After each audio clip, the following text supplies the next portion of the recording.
This podcast is brought to you by Most Valuable Podcasts, leading the league in podcasting entertainment. Welcome, ladies and gentlemen, boys and girls, children of all ages. This is the Fast Break Podcast. I'm your host, Sean Anderson. Alongside me, as always, is Ricky Widmer. What's up, guys? And Dave Oster. Hey, everybody. I'm realizing I'm kind of talking with a lisp, and that's because I bit my tongue at some point while eating in the past week. And now it's really bothering me. So, of course, at the time I need to talk, I cannot do that. But hopefully we have a special episode. I will be able to get through it. It's our first mock draft of the year for the 2019 NBA draft that's coming up in June. I'm going to say 2018 draft at some point throughout this podcast. I'm just not used to it. I'm still thinking about Luka, DeAndre Ayton, Trae Young. This rookie class has been fantastic.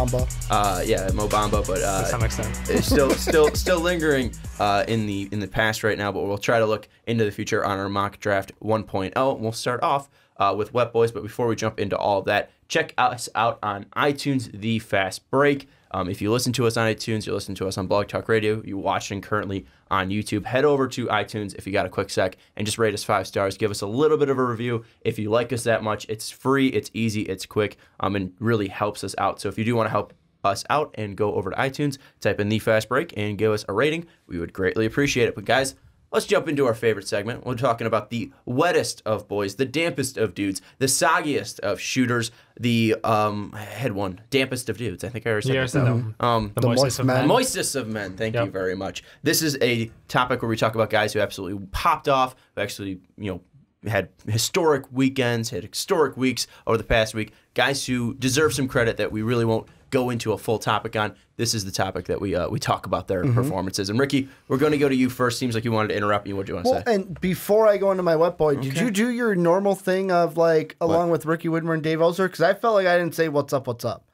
Unless I missed it. I had to introduce you. Yeah. Okay. I missed it, and I'm thinking about the audio listeners. And if let's try it again. Welcome, ladies and gentlemen, boys and girls. I'm Sean Anderson. Alongside me, as always, is Ricky Widmer. What's up?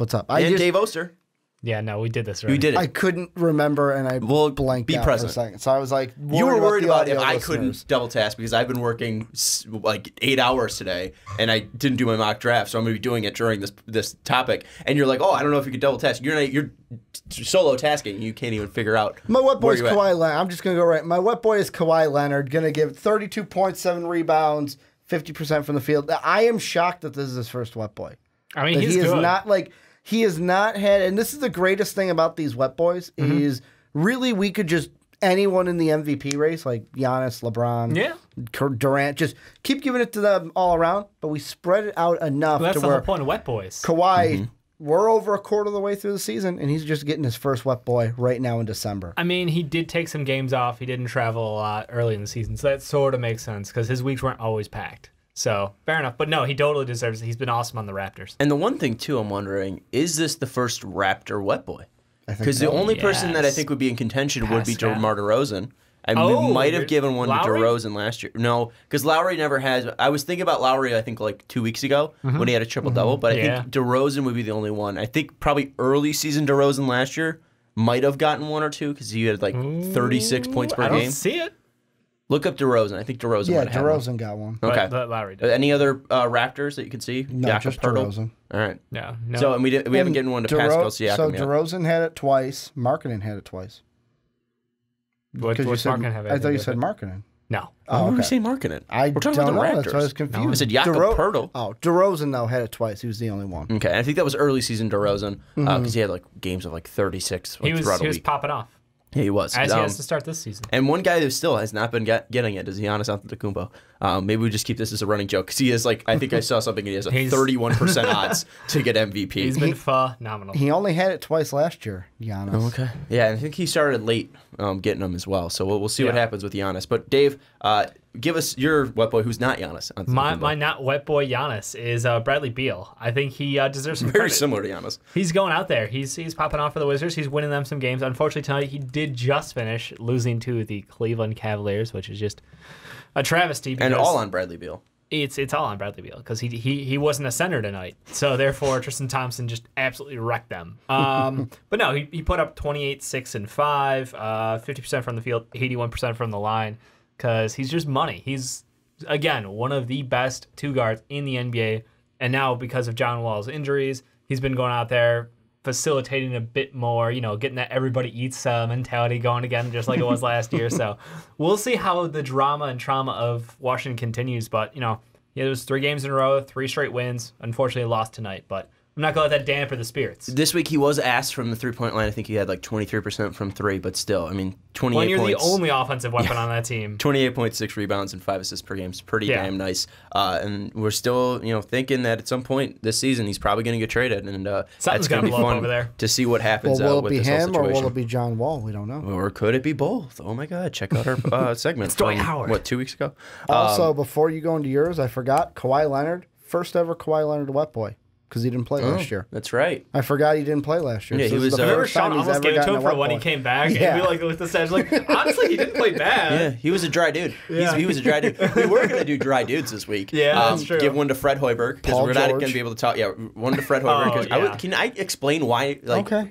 I'm going to explain. I know all the people we're doing. I'm excited about dry dudes. Yeah, dry dudes because Fred Hoiberg got fired and we weren't able to talk about him because we're doing the mock draft stuff. So Fred Hoiberg. Any quick thoughts on Fred Hoiberg getting fired? I get some people are upset that it happened too early or why now because he didn't have any of his players, but also he's boring. He sucks. He was never set up for success in Chicago. It was not his fault. I think if you set him up for success, he'd still be we'll never know. a lame duck. I'm on the side of Sean. I don't think he brought a whole lot to the table from a coaching standpoint. We'll never know. I think we do know. Because he's not a coach anymore. And he was fine. Obviously he did some good things. Last year this team showed some sparks of development. Is actually like one of the things where it's like I want to see if that was him or if that was the assistant coaching team with Boylan out there helping out, now the official head coach.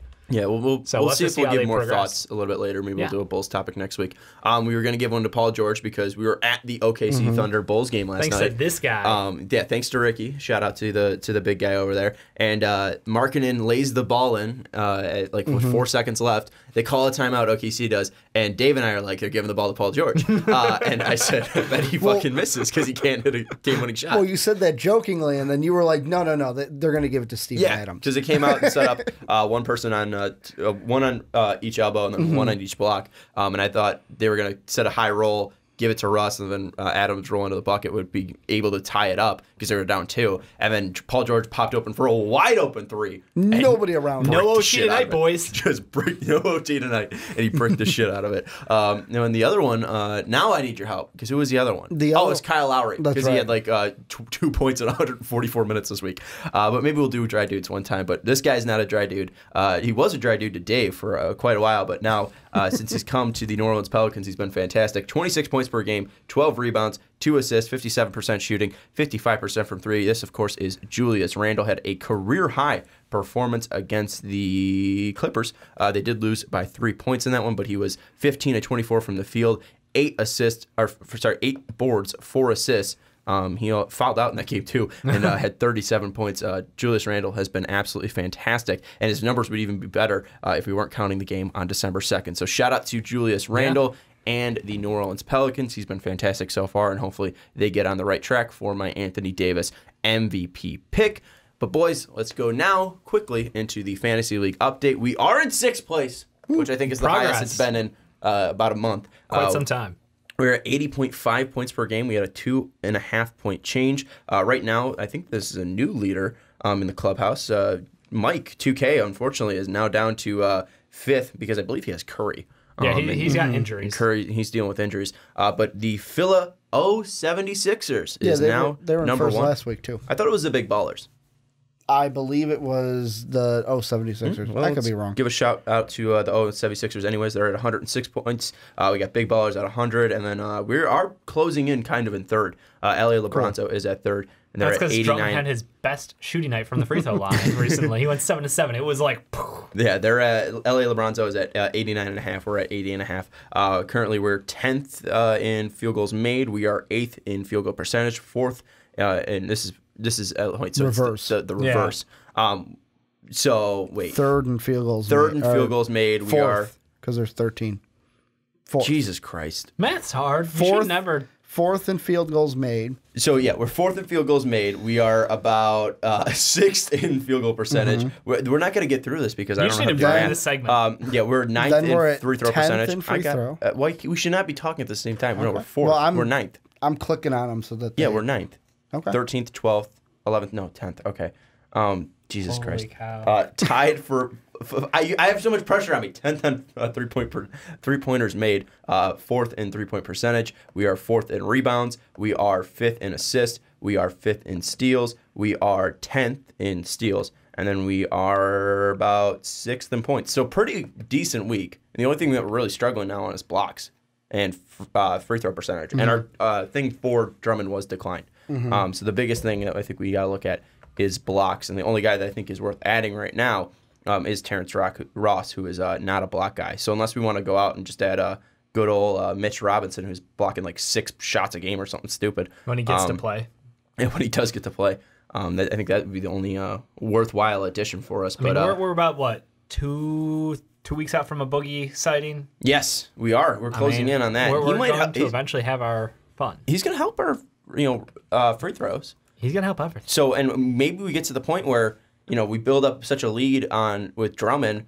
Once Boogie comes back, we start benching Drummond, so our free throws can go up. Balance it out. Yeah, and then we can start Drummond again if we start losing on rebounds. So let us know what you think about that. And also, if you do have a trade and you're in our league, hit us up. We are looking to move Andre Drummond. We're not going to just get rid of him for nothing. But that's about it.